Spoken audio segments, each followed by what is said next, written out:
So I think we can all agree that dad jokes are pretty bad. Well, I came into this world as one. My name is Justin, but it's spelt with an O. It's Juston.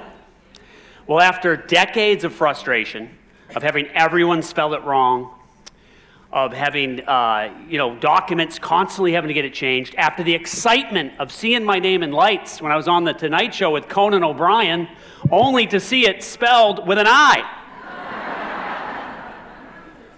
Finally asked my dad, I'm like, Dad, why did you spell my name with an O? He's like, because you were born just on time, get it?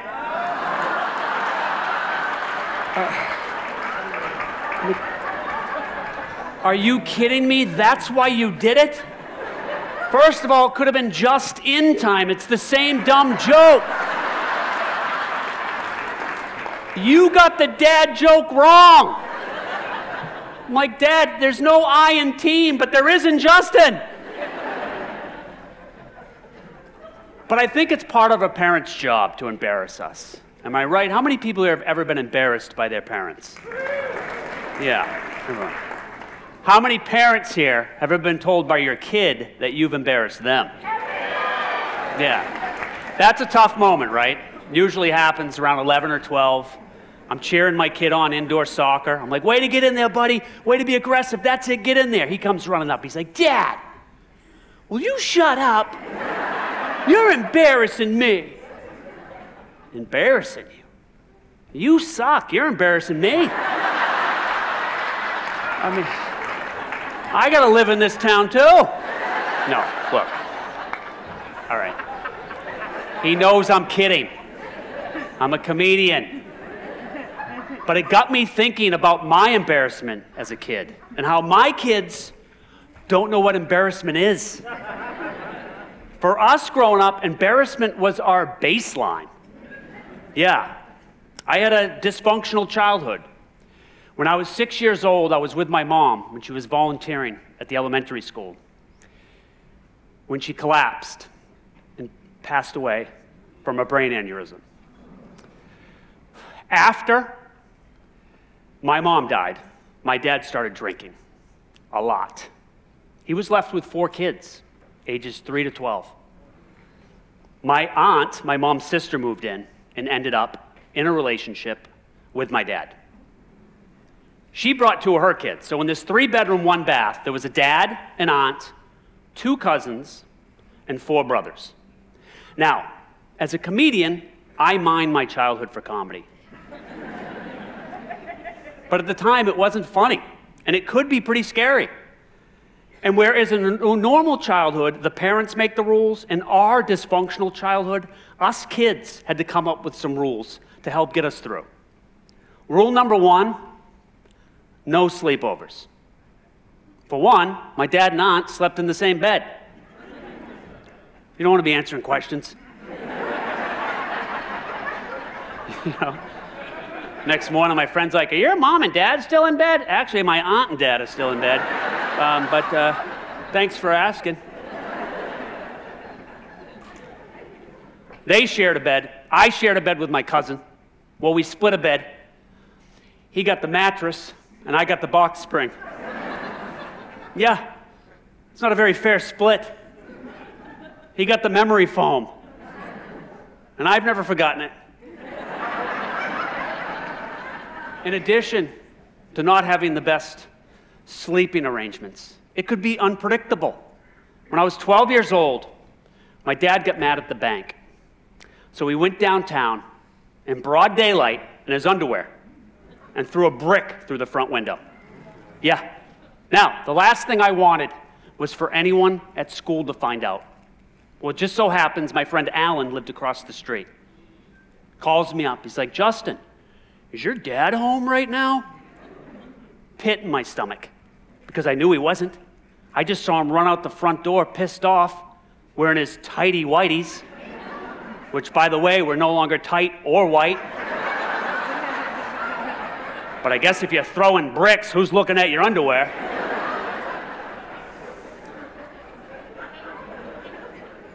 But I said, why? And he goes, I think I just saw your dad throw a brick through the bank in his underwear. He did say he had some errands to run. Okay, no, I didn't say that. I was horrified. I didn't say anything. I just hung up the phone. Then shortly after, my dad comes running into the house, followed by the police. They tell him he's under arrest. He says, F you, and he gets in a karate stance. Because my dad was a black belt in karate. But luckily for the police, there's a direct correlation with the amount of alcohol you drink and your belt level. If you're a black belt and you have 6 drinks, you're like a brown belt. 12 drinks, you're like an orange belt. My dad would get to the point where he had no belt, or pants for that matter. So he just made a karate noise. Yeah! And they sprayed him with mace. Now, my little cousin, who had 2 of his friends over for a sleepover, all got hit with secondhand mace. Yeah, I can imagine them still telling that story to this day. Oh, you know, I've never been arrested, but I've been maced. Oh, really? Were you at like a protest? No, I was at like a sleepover. Heard it was the last one the McKinneys ever had. And they'd be right. Rule number 2, don't let the cops in. Our neighbor had called the police because our dog was running loose. The officer showed up just to tell us to bring our dog in. He was very nice. I remember talking to him, and all of a sudden my dad comes down the stairs, drunk, sees the uniform, starts screaming, "Get the F out of my house!" The cop runs out of the house. My dad chases him out the door. I felt horrible because I let him in. Well, the next morning, in a case of really bad timing, my little brother and little cousin missed the elementary school bus. So my dad had to bring them to school. But he made a little detour. He pulled into that driveway of the neighbor who complained about the dog being loose, smashed through the garage door, backed up, then brought them to school. Now, I think good parenting would have been to have done that on the way back.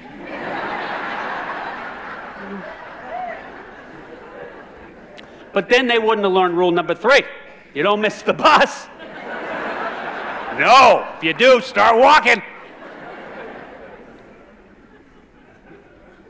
Needless to say, the police came over again. And let me just say this. The police were a comforting presence for me. Because I knew that if things got really bad, that's who would come and save us. And when I got up into high school and the guidance counselor asked what career I wanted to pursue, I told her I thought maybe a private investigator, but she couldn't find one for me to shadow. She goes, "But I did get you a ride along with the local police department." And I'm like, I don't know if I want to be a police officer. I mean, my dad was kind of a crime fighter. He would commit crime and fight with the police. So my brother dropped me off at the police station, was going to pick me up later. But at the end of the ride along, the officer says, "I'll just drop you off. Where do you live?" He didn't just ask me that, did he? I don't want him to know where I live. You remember rule number 2? Don't let the cops in. You definitely don't bring them over. So it was the only time I ever lied to the police. I told them another house was mine, a different house. He let me out. I do the slow walk up to the door. He pulled away. I turned around and walked to my house. But that ride along changed my life and made me want to be a police officer.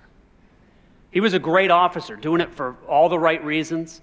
He made a comment about how he took pride in helping people in their most dire moments. How in the middle of the night when everyone's sleeping, if someone needs help, he's going to go and help them.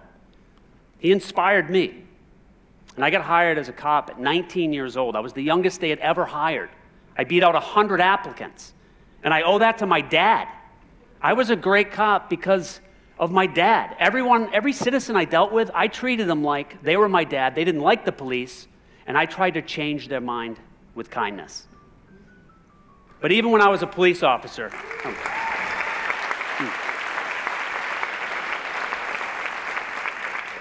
but even as a police officer, I couldn't escape being embarrassed by my dad.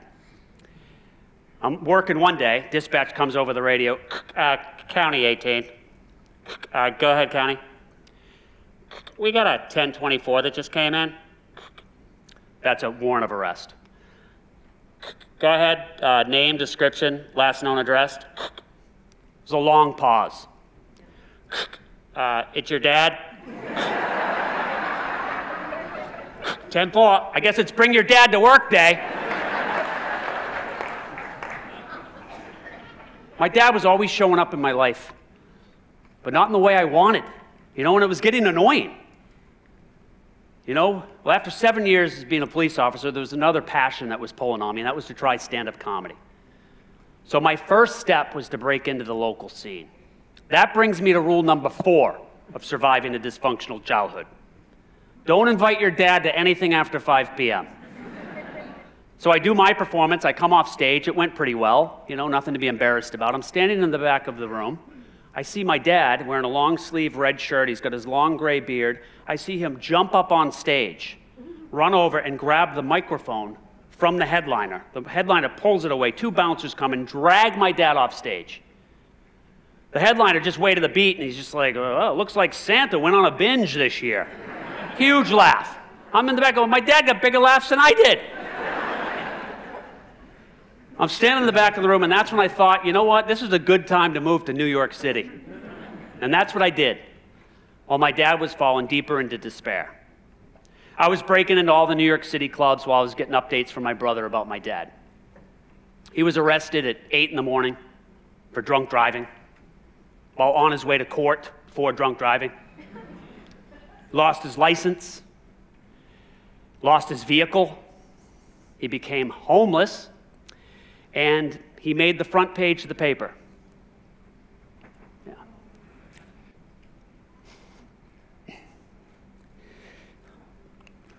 Sorry. At the time of this photo, my dad had been homeless for 4 years. We all tried to help him. He said he didn't want it. He liked living on the streets. Every Christmas, my brothers and I would take turns to go find him. When I started dating my now wife, I had to take her to meet my dad. Do you have any idea how embarrassing it is when you have to take your girlfriend to meet your dad for the first time and you can't find him? I mean, he was living in the pay toilet at the parking garage for a while, so we tried there first. I pull in, she's like, this is where he lives? And I'm like, sometimes. I said, why don't you wait here, I'll go get him. I walk back, I ask her, I go, do you have a quarter on you? She asks, why? I go, he's not answering the door.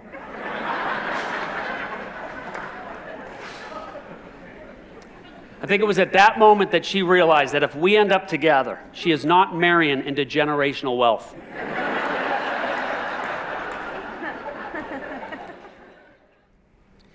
Things weren't going well for him, but as I was getting ready to make my first appearance on The Tonight Show with Jay Leno, I got word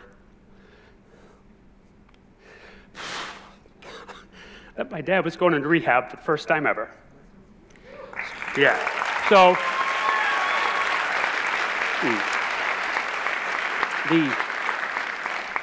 the rehab made an exception and let him stay up and let everyone stay up late to watch me. Yeah. So the next day, or after this, my dad called and told me he was proud of me. And you think that's all you really want, right? It's for your parents to be proud of you. But what I realized what I really wanted was to be proud of him.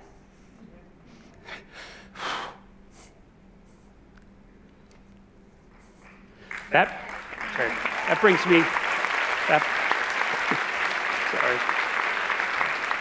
that brings me to rule number 5. You don't give up hope. Shortly after this, my dad relapsed, and we were just like, you know what? Maybe it was just too good to be true. But then on April 1st, 2006, I get a call from my dad. He's like, all right, Justin, I'm gonna quit drinking for good today. It was April 1st. I was waiting for April Fools. I'm in jail. You gotta come get me. But he wasn't joking. This last April 1st marks 18 years that my dad's been sober. Yeah.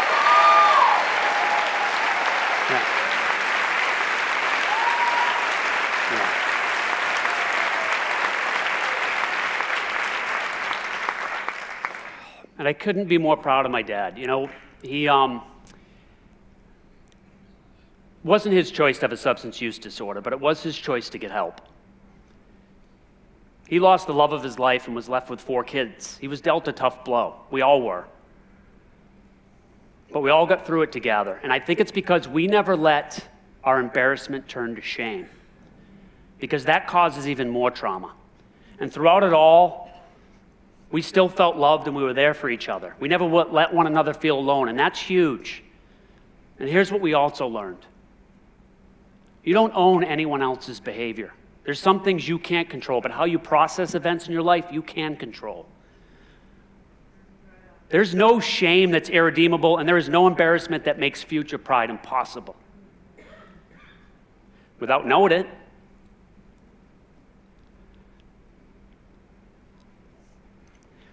my dad taught us rule number 6, maybe the most important. You don't repeat the cycle. So it's been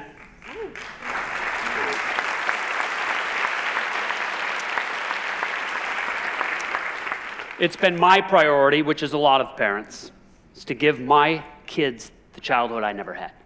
I'm not going to lie. There are times that I'd like to give them the childhood I had just for a couple days so they have a little more appreciation.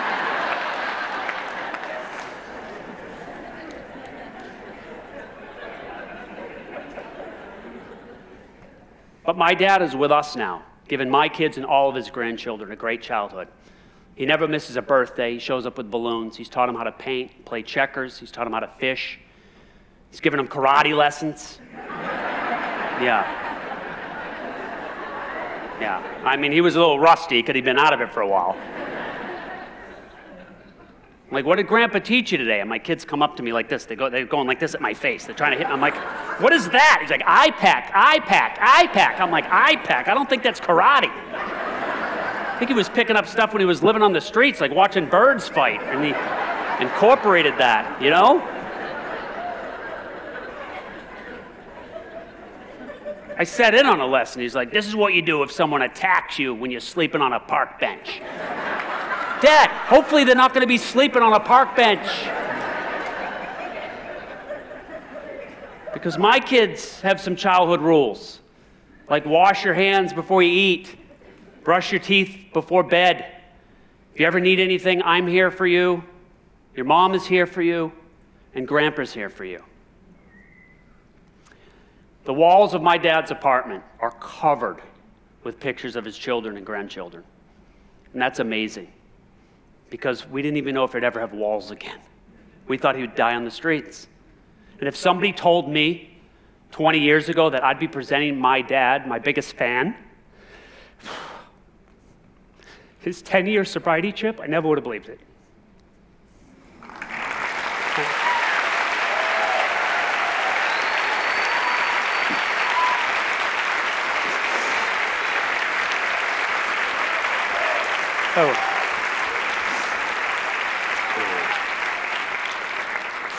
I showed up at the AA meeting, and he's like, Justin, what are you doing here?